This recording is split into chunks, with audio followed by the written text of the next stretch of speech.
Hey guys, welcome. Today I'm bringing you the February 2025 monthly energy update, the Love Tarot monthly energy update. Yeah, January was quite a year, wasn't it? The squeeze of Saturn and Pluto in a semi-square made January a bit rough, to say the least. And February is a reasonable month, but it has a lot of moving parts. So I will get to the end of this, I'll get to the end of this whole thing. It's timestamped, so the third part of this is the astrology for the month of February.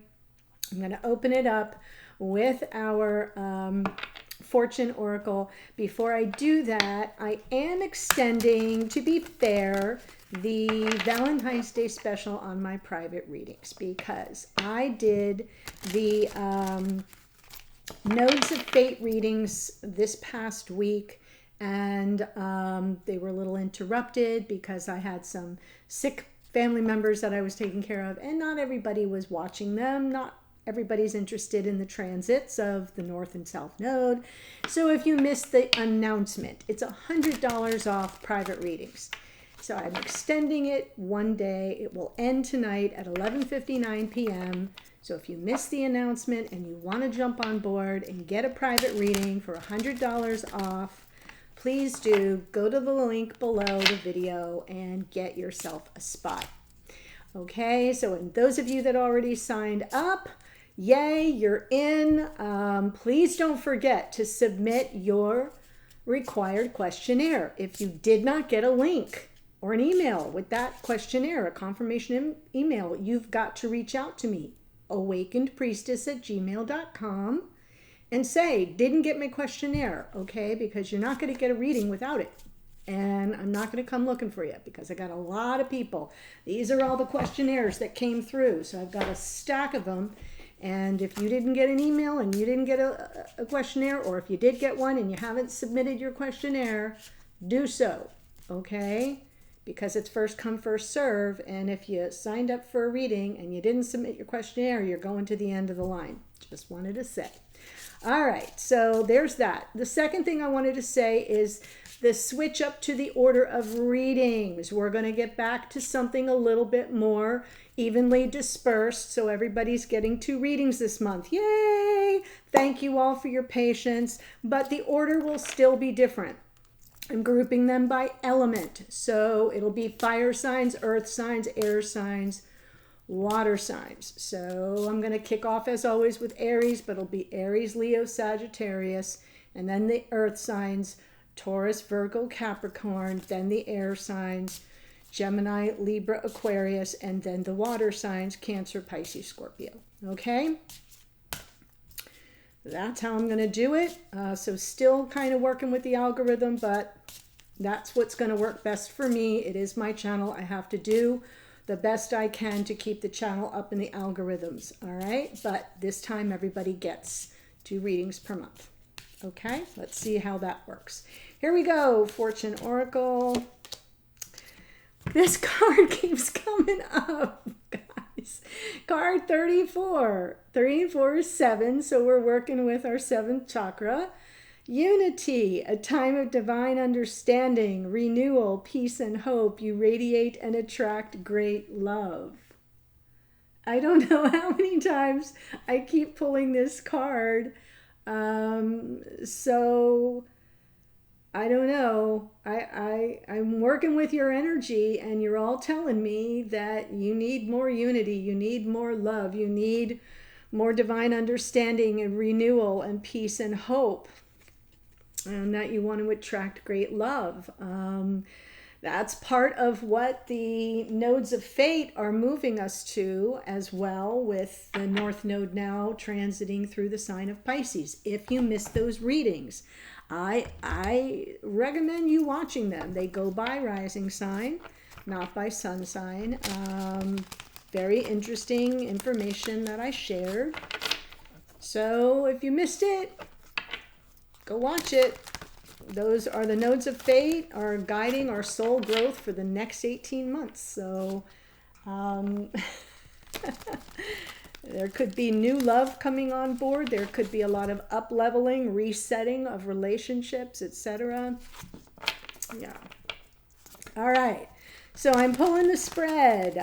I'm going week 1, 2, 3, 4 for your beloved, for you, for your connection. So this is mainly for people who are already in some form of a relationship dynamic, even if you're in separation. Okay? And I'll clarify the parts that speak to me, the overall energy for February. 10 of Wands. Perfect. There's some kind of offloading here, something that's been difficult and burdensome, and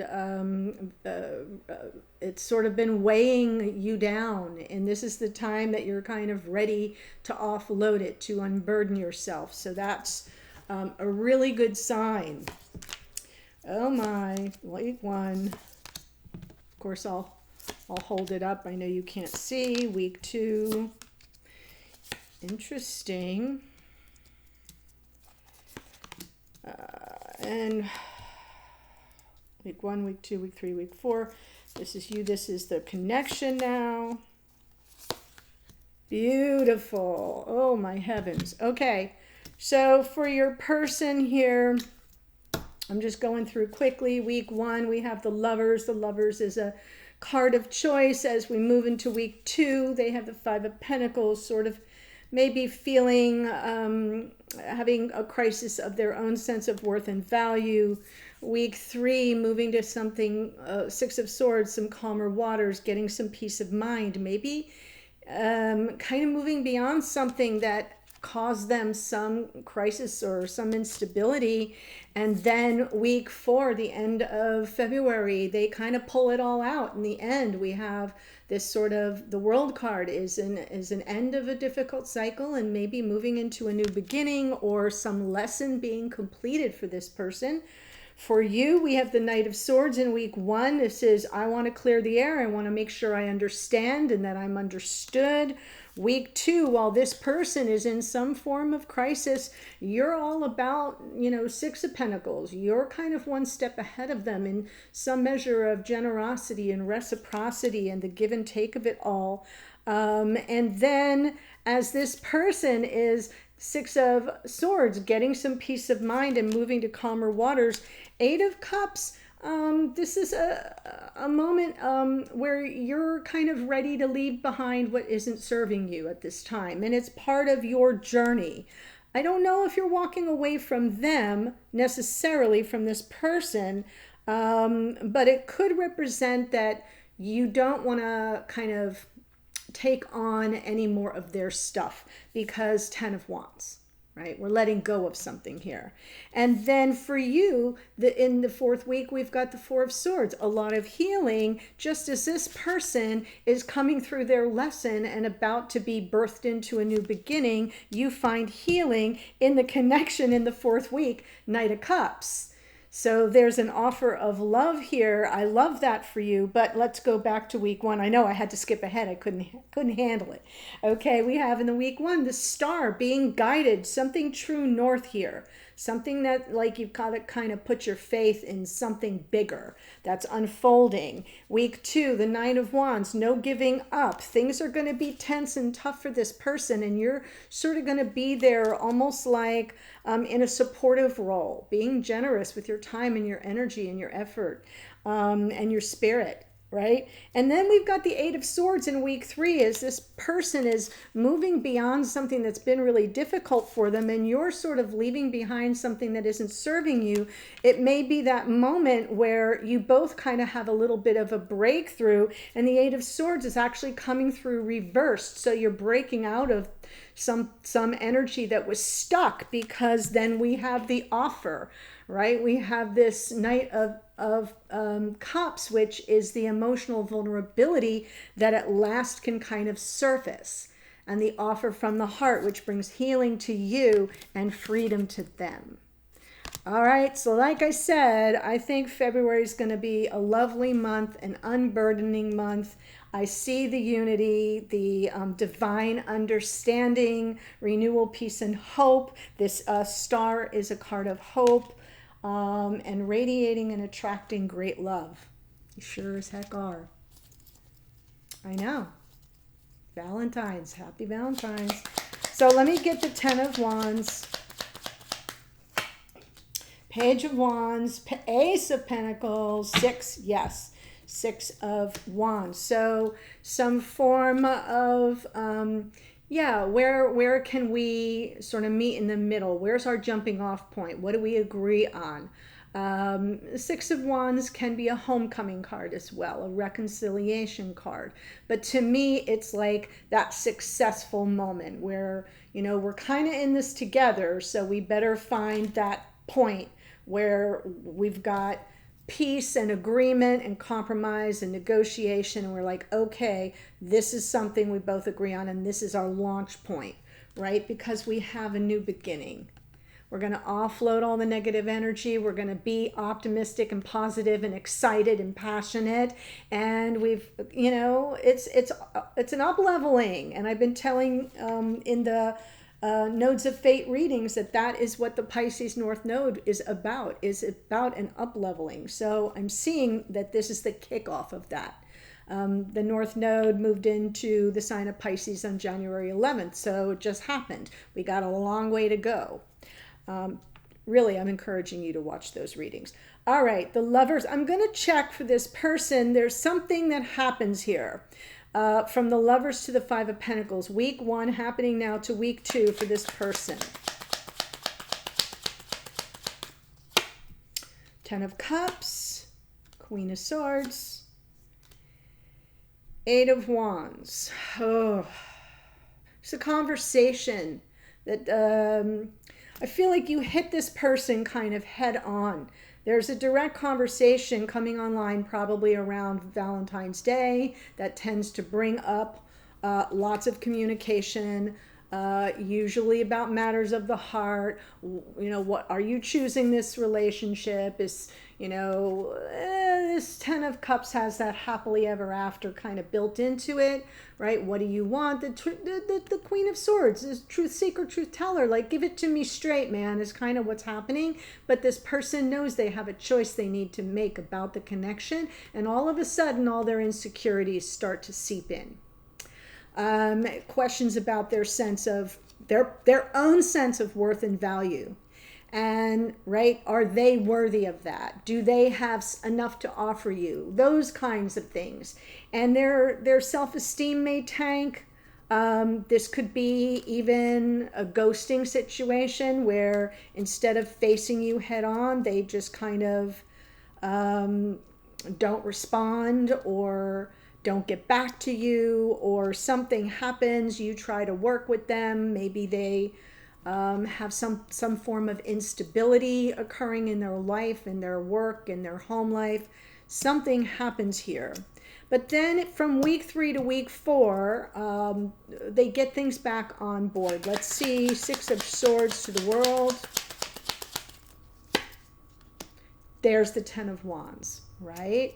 So there's something that's a burden to this person. Yeah, all the confusion, but look who you are. This is what's happening because you've got this Six of Pentacles. From your generosity and your open nature and your good spirit and love, you sort of are there as a support system for this person, giving them the space, holding space for them to kind of release it all.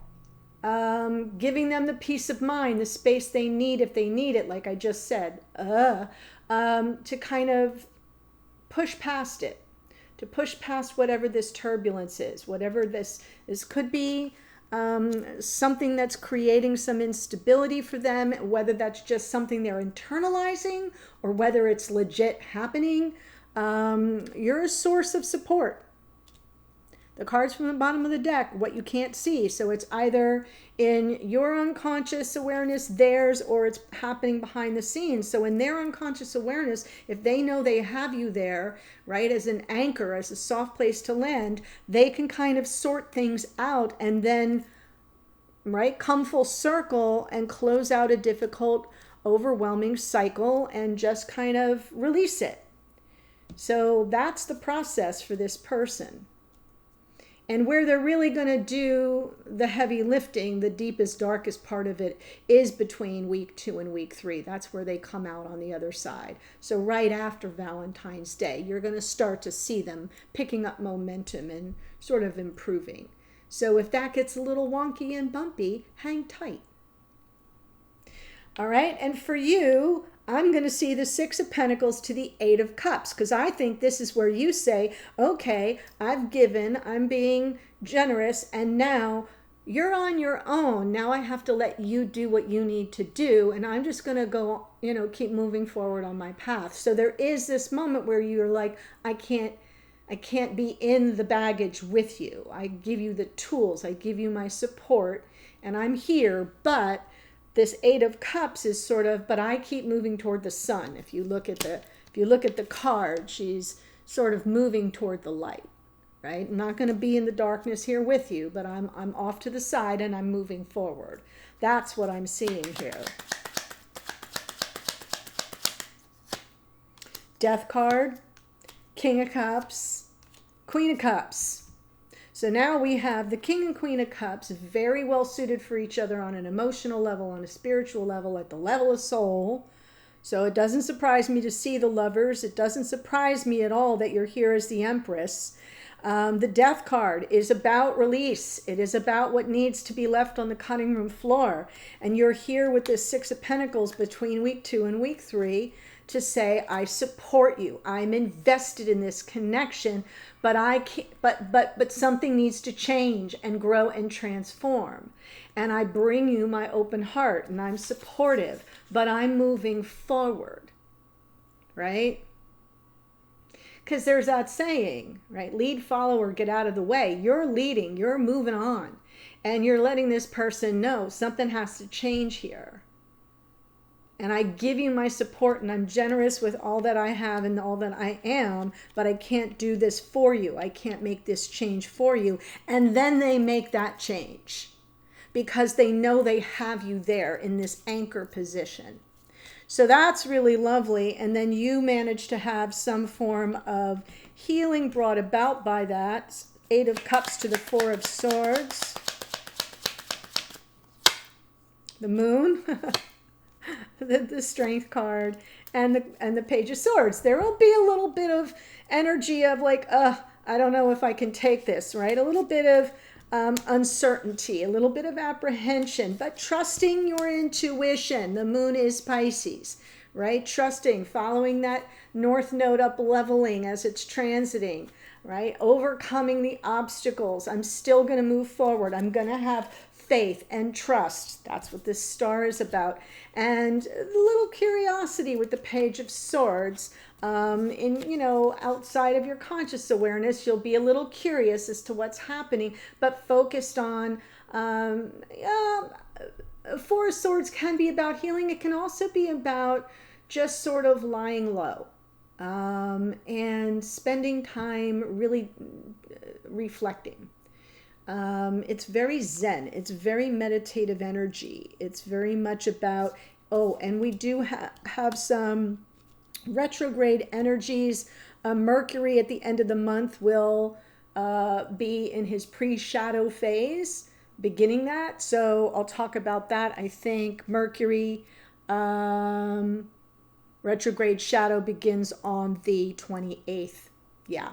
So this could be like the beginning of that, where you start to feel like, I have to pay attention now to what is happening communication-wise, my perceptions, my thoughts, and all of that, because you'll be curious to know what's happening with this person.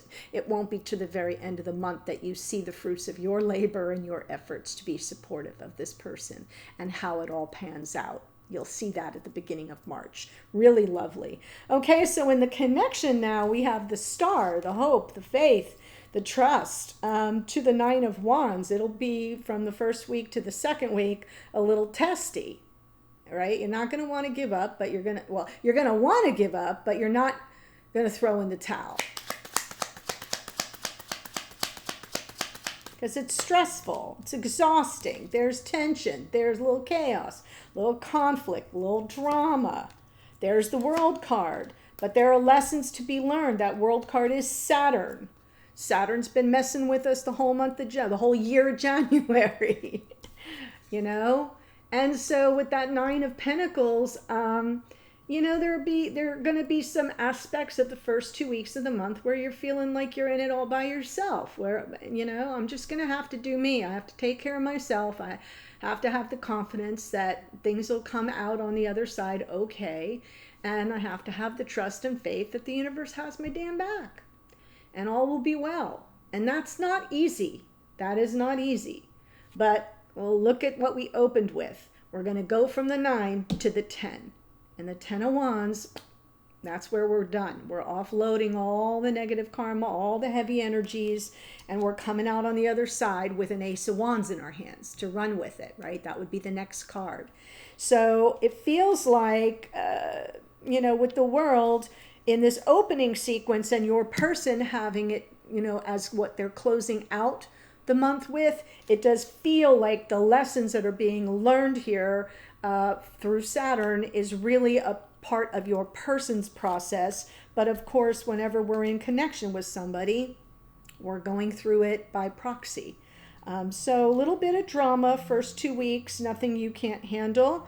But you may be playing a supportive role. It may not really be your drama, is what I'm trying to say. Nine of Wands to the, now I'm going to look at the Eight of Swords here to the Knight of Cups. Yeah, because I'm Knight of Cups again. I'm seeing the Eight of Swords reversed, essentially, roundabout beginning of week 3, going through the end of the month. Two of Pentacles and the Hierophant. And I'm going to pick an extra card for the Knight of Cups here, closing out the month. Yep, it's arriving. You're manifesting it. So really beautiful, because if the Eight of Swords is reversed, it means we're sort of end of the month, roundabout week 3. We're sort of getting to the point where we're assessing realities on the ground. We're dealing with each other in real time. In the moment, we're not overthinking things. We're not second guessing ourselves. Your person is releasing confusion and overwhelm. You're leaving behind shit that doesn't matter and doesn't serve you anymore. You're getting out of your own way of fears and insecurities and apprehensions, and you're trusting your intuition so you can overcome any obstacles. And you're keeping one ear to the ground, Page of Swords, like what's really happening. And you're getting more reflective, and you know, you're taking in more things because you're very aware of this pre-retrograde shadow from Mercury going retrograde later on. And it's almost as if you're taking it all in. And also, I know I keep going back to it. Guys, watch those readings. The North Node in Pisces is all about downloads, downloads, downloads. And you're receiving them. So it makes sense that you're like, I'm taking it all in the moment, in real time, and keeping it all active. There's a little juggling quality here. But we started with the Knight of Cups. We have the two, like what's happening? Something's changing. I don't want to second guess this. I want to liberate. This is the two of you now. You're both doing this simultaneously. And underneath, behind the scenes, we have themes around conventional committed relationship. We have themes around the vows we make and take, our obligations and responsibilities to each other, being where we say we're going to be, showing up, being responsible to each other's feelings. This is like a higher self card as well, the Hierophant. And I love that what we're clarifying here is also the last card out for how we close out the month. And it's something that's arriving. This Three of Wands is ships coming in, and it's something that we've manifested. So really beautiful, because we've kind of liberated ourselves. So I am seeing a real beautiful end to the month of February. Not for nothing, most people year after year after year have a rough couple first weeks of the month of February because of all the damn expectations we put on this month in particular. But it doesn't look like it's that bad. It looks like it's something that you'll be in a role of support and not being dragged into somebody else's drama. That's very stabilizing for them, sure, but really for you. And then to see how you kind of negotiate that for the second half of the month is so next level. So very beautiful for the month of February. Now I'm going to give you the astrology. So as I said, we had Saturn and Pluto in a semi-square for most of January, which made it really rough. And the moving pieces of February are as follows. And I have my notes that I'm looking at, and I also have my highlights here. So Venus is continuing her shadow all month because she's in retrograde. So we're preparing for her retrograde that starts, she moves into Aries on February 3rd, so tomorrow. And her retrograde starts in March. Mars, and I'm taking a class on that right now, actually. The class is today, but I'll watch the replay. And then I'm going to do Venus retrograde readings in early March for this for all of you. So you'll have all those details. Then we have Mars is completing his retrograde, but then Mercury is starting his next shadow sequence February 28th. So I'll get to that. We have Venus moving into Aries tomorrow on February 3rd, and that's making a significant shift in her retrograde cycle, and her moving into Aries is going to stimulate some challenges. Look where the challenges are, week 1 to week 2. Venus is not happy in Aries. Aries is the sign that rules Mars. So Mars doesn't like to be in Venus. Venus is signs of Libra and Taurus, right? And Venus doesn't like to be in Mars' sign of Aries. They just don't like it. Although they're kind of, the lovers in the cosmos, they don't do well in each other's signs. So it's going to stimulate challenges in the emotional body as Venus is very unhappy in the cardinal fire sign that is ruled by Mars. And so she's also going to cross over the final degree of Pisces. And that's a theme. There's a lot of planets that are crossing what is the anaretic degree, that final degree point of Pisces. And that's a very powerful shift. On the 4th, so again, we're still in the first week, there's a lovely connection between Neptune and the North Node, which just like I said, just moved in to Pisces earlier in January. And this marks an important sense of collective movement toward a greater spiritual understanding and a commitment to center your spiritual connection as primary. And that's what I think I'm seeing here for divine feminines. I'm seeing like you kind of get in the weeds a little bit in this first week to the second week, but then the divine feminine says, you know what? I'm coming from an ascended self and I'm going to do better in this situation. That's why I'm sensing that the drama is really coming from a divine masculine who's going through some lessons. They're human, they're allowed, and the divine feminine is more anchored by that Virgo South Node, is more anchored and is more ascendant and allowing and holding space, right? So that's what I feel is that Neptune shift meeting up, making a beautiful geometry to the North Node in Pisces. Really lovely. And Neptune rules Pisces. The full moon in Leo occurs on the 12th. So now we're right toward the end of the second week here. And it helps us to learn to center ourselves and our gifts and our talents and find ways to use them to be of service to the community. Because with a full moon, the sun is opposite and the sun will be in Aquarius, which rules the 11th house of the collective and of community. So you see how that works. Beautiful. 2 days after the full moon, so now we're between week 2 and moving in toward week 3, we have Mercury will move into Pisces, ushering in a few weeks of Mercury in his detriment and fall. And when Mercury's in his detriment or fall, he's not very comfortable.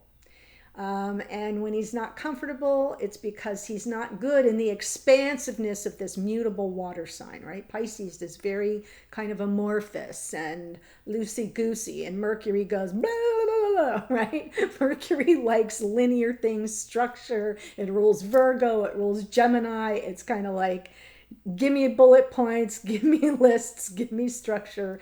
In mutable, expansive Pisces, he's lost. He's bouncing around. So with that in mind, think about the fact that happens right about here. And that's when your person is starting to kind of go, wait a minute, I don't know what's happening here. They really need the peace of mind. They really need to get to calmer waters. So that little shift from Mercury may really impact this person. And your response to that is going to be like, yeah, I love you, man, but I can't take on your drama. I'm just going to have to keep moving forward. Okay, so I'll hold some space for you, yeah, but I got to keep going. So keep in mind that may be what impacts you here. And then we begin the Pisces mansion on the 18th. So we'll be finished with Aquarius season. We'll start Pisces season on the 18th. And so there's going to be a lot of traffic in the final degrees of Pisces overall for this year. So it'll be an interesting passage through the Pisces mansion, where the connection to the collective and spirit was invented. Big Pisces season this year is what I'm trying to say. And then Mars will finally go direct at 17 degrees of Cancer on the 24th. So here we are, week 3 to week 4. Mars, which has been retrograde, and we're never doing great when Mars is retrograde because Mars is embodied action. So we've all been feeling kind of stuck, which is why it's fascinating that the Eight of Swords, to me, as I read this, is coming through reversed. We're not stuck anymore. Mars stations direct on the 17th, on the 24th, I'm sorry. So we still have he still has to return back to the sign of Leo, and then, where he'll be better in terms of action. And then we'll have his entire direct shadow to move through. So we're not quite done with his retrograde cycle, but for all intents and purposes, we'll all be feeling that sort of like whoosh, like we're kind of liberated from something. And then the new moon in Pisces hits on the 27th. So here we are toward the end of the month, and we can set intentions to deepen our connection to existence itself, right? Being a soul in human form, and prepare ourselves for the big traffic at the 30th degree of this sign that has already started up. And we finish off the month with Mercury beginning the retrograde shadow of his next cycle, which will move from Pisces to Aries and back again. Also triggering the mastery anaretic degree that I mentioned of Pisces. So begin paying attention to communication issues for the next several weeks. And that is on the 28th. Boom, right here at the end. But by then you will have already, called in and manifested this beautiful exchange of emotional vulnerability and offers of love from the heart, because you will have liberated yourselves. I know. So that is what I have for you for the month of February. I think it's pretty lovely and beautiful. I hope you do as well. And for the extended, the link is below. If you have any of the monthly memberships, you already get this extended, so no need to purchase anything. But remember, you have to access your readings by going to moments.com and logging in. And then over on the left-hand navigation bar, click My Memberships, and your active membership will pop up. And then scroll to monthly, I think it says monthly energy update or something like that. Okay, but for the rest of you, there is a link below that will take you to the extended, where I go Aries through Pisces, and I just give you a mini reading for each individual zodiac sign, good for Sun, Moon, Rising, Venus, yours, theirs. You get up to 8 possible messages, right? If you have planets in all different signs. Just an overview for the month. Like, just get yourself something more like this, where you get an overview of what might be happening for you in the month of February. All right, for each of your planets. That's what I have for you. I know. Don't forget about the Valentine's special for a private reading. Now that you see this, that might be more fun. And much love. And thanks for all your support as always. Bye for now.